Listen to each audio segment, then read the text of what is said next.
Hello everyone, my name is Heather and welcome to the channel Bookables. Today I am here to share with you all of the books I read in the month of October. So for October total, I believe I read 8 books. It feels just forever ago because I'm in a little bit of a reading slump right now. Like I haven't finished a book in a couple of weeks. You know how it is. But either way, we're here to talk about the books I read in October. I read 8, so yeah, let's get into them. But first, I want to thank the sponsor of today's video, BetterHelp. BetterHelp is customized online therapy that offers video, phone, and text chats with your therapist. BetterHelp is super easy in case you're interested in therapy, which I always recommend. As someone who struggles with anxiety a lot, it's always good to talk to somebody and it's always good to try a therapist. And if you've never tried therapy before, BetterHelp makes it super easy. All you have to do is go online to their site. You fill out this questionnaire of why you're looking to get into therapy, what you're looking to get out of therapy, what you need to talk about to a therapist. And from there, they will match you with a therapist. Not only that, but BetterHelp also lets you switch therapists in case you get matched with a therapist and you aren't jiving with each other, which is okay. That happens to everyone. BetterHelp lets you switch therapists with no additional cost. After that, you can start scheduling your secure sessions with your therapist and just talk about things that you need help with. Just therapy. It's always amazing. I recommend it a ton because if you can make yourself be the best you, that is the best thing you can do for yourself. So join the 3 million plus people that have taken control of their mental health with an experienced BetterHelp therapist. So if you want to try out BetterHelp, it's a great time to do it because you can follow my link down below at www.betterhelp.com/bookables to get 10% off your first month of BetterHelp. It's always amazing to get therapy. It's always amazing to talk to somebody. I will always recommend it. So thank you so much to BetterHelp for sponsoring this video. Now on to all of the books I read in October. So like I said, I read 8 and I read a couple of really good ones and I read some not so great ones. I'm sorry for the lighting. It is currently pouring on the day I decided to film again. So we're just going to roll with it. We have some fake candles. We got the ambiance going. You know, let's dive in. The first book I want to talk about is actually a nonfiction book. I'm not really rating nonfiction books. I think I'm doing Goodreads just to do it. But the nonfiction book I have is When Striving Cease by Ruth Chow Simons. If you don't know, I am religious. I am a Christian and I'm trying to be a little bit better about getting into the word, and nonfiction books really help me out with that. I try to read like one every other month.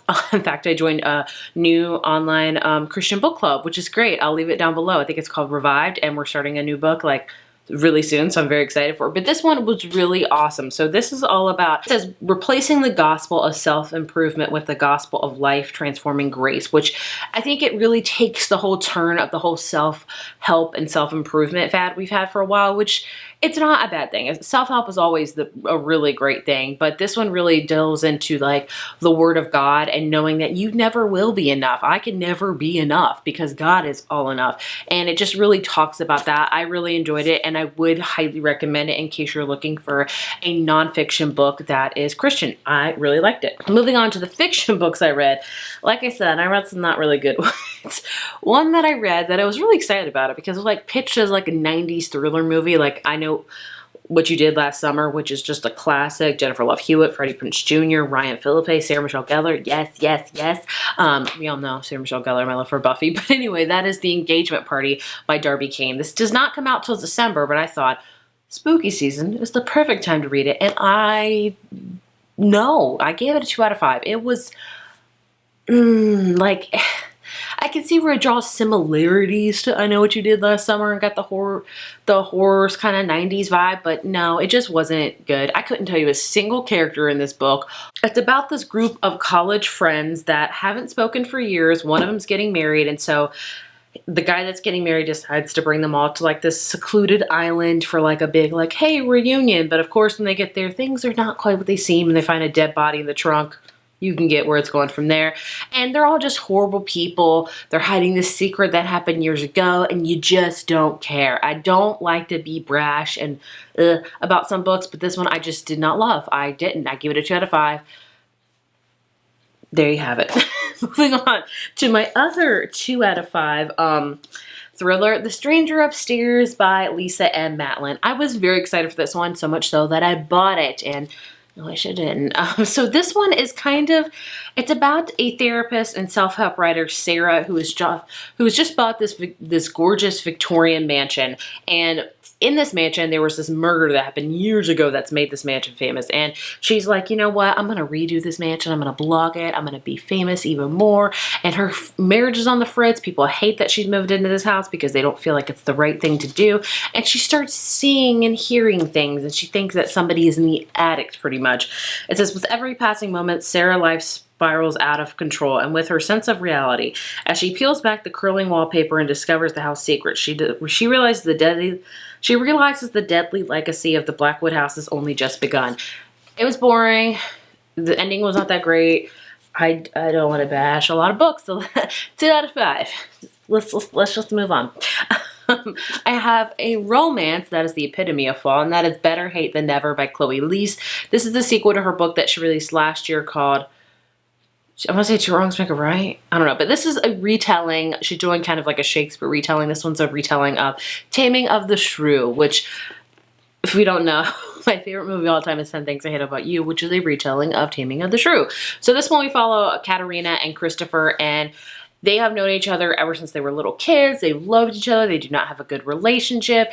Kate has been traveling a lot, and now she's back home. Christopher's not happy about it, but there are sparks in chemistry there, and it kind of goes from there. This was a cute book. I did like her first one a little bit better. I like the relationship a little bit better. These two just hated for each other for really no apparent reason, and they finally nipped it in the bud. I'm like, why did you guys spend years like loathing each other? What was the point of this?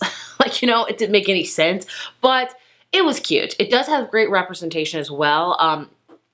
Kate has ADHD and Christopher suffers from chronic migraines, which I can't even begin to imagine, but it was a cute book. It was fall. My girl Kate loved some like fall flavored donuts and stuff. Like she would get pumpkin and apple cider, and I was like, yes.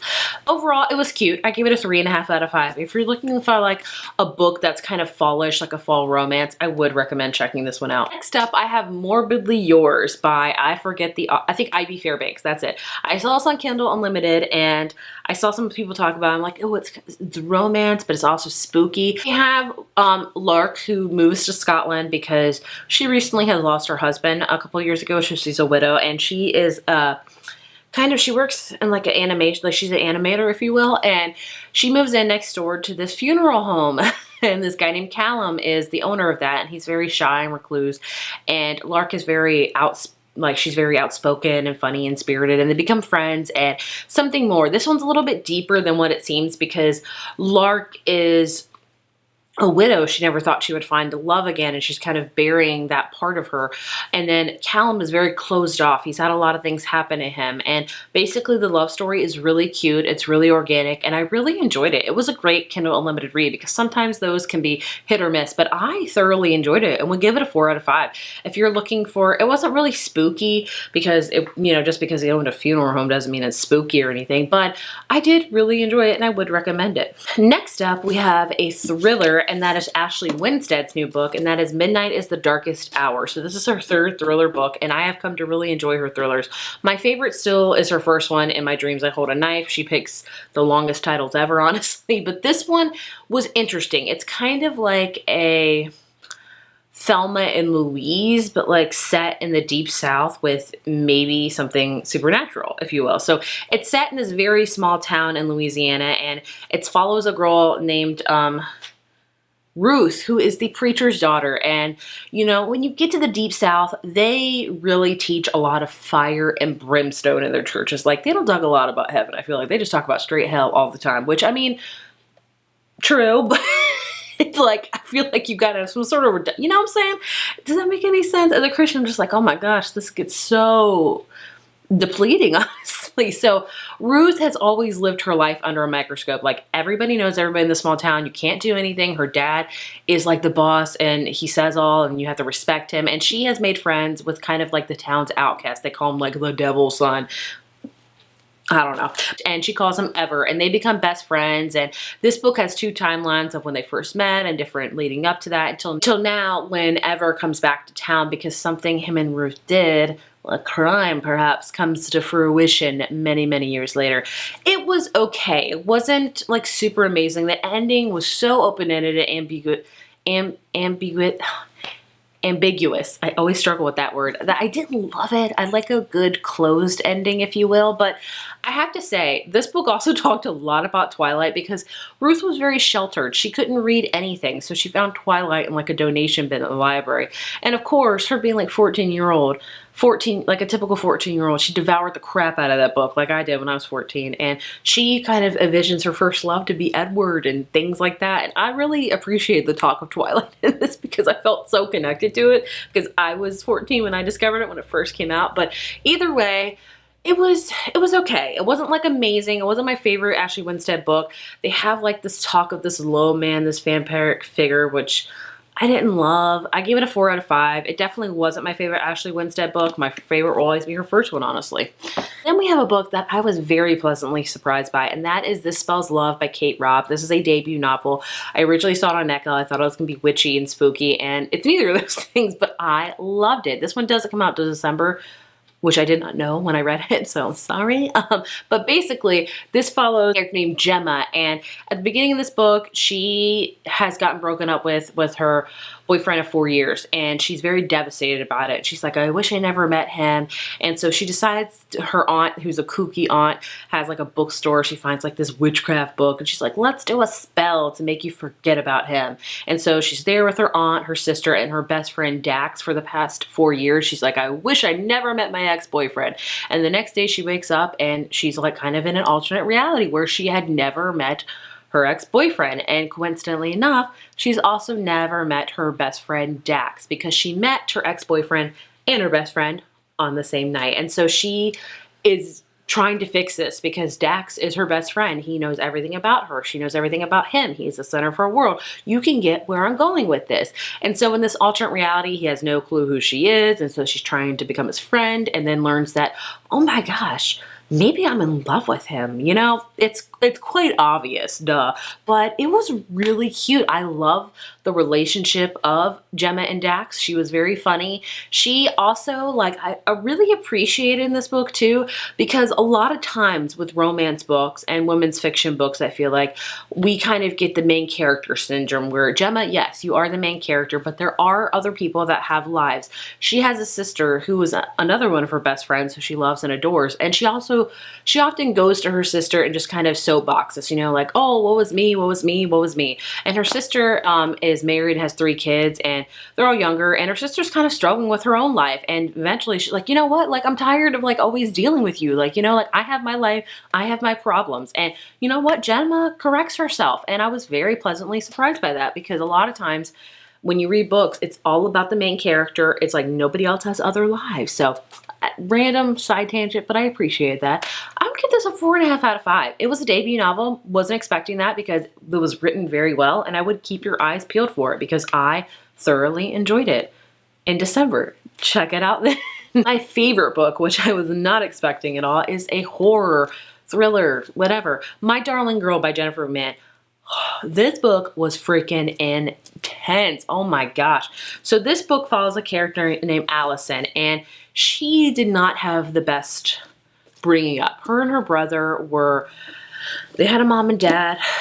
Their dad died at a very young age, and their mom became just very odd. She would often call her mom Jekyll and Hyde because her mom also became an alcoholic, and as someone that has an alcoholic parent, I totally get that. And oftentimes she would come home and she would not know which mom she would be getting, an evil mom or a good mom. You know, things were just really dark in her childhood, and she kind of cut her mom out. And now, many, many years later, Allison is happily married with 2 kids of her own. She gets a call that her mother is dying, and she wants to spend her last few weeks with Allison. So Allison reluctantly agrees to let her mom move in with her and her husband and her kids and help kind of take care of her in her last days. She's like, maybe this can be the redemption of our relationship. And you know, it sounds like a very deep novel, only when she gets there, she thinks her mom might be possessed by a demon, and it gets freaking weird. Like, if this is not made into a movie, I don't know what is. Like, it very much reminded me of the movie Hereditary, if you will. Like, it didn't go that dark, but it got pretty freaking dark. So I'd recommend this. Like, it was emotional. It scared the crap out of me, but I'm a very scaredy cat, so take that with a grain of salt. Take that with a grain of salt as always, but I Loved it. Definitely my favorite Jennifer McMahon book. Like, this cover looks kind of creepy, but not that creepy. Boy, it's freaking scary as mess. I gave it a 5 out of 5. Loved it. Can't believe I said that, but I loved it. So there you have all of the 8 books I read in October. Overall, pretty good. Hopefully November will kick in and I'll read something. Who knows?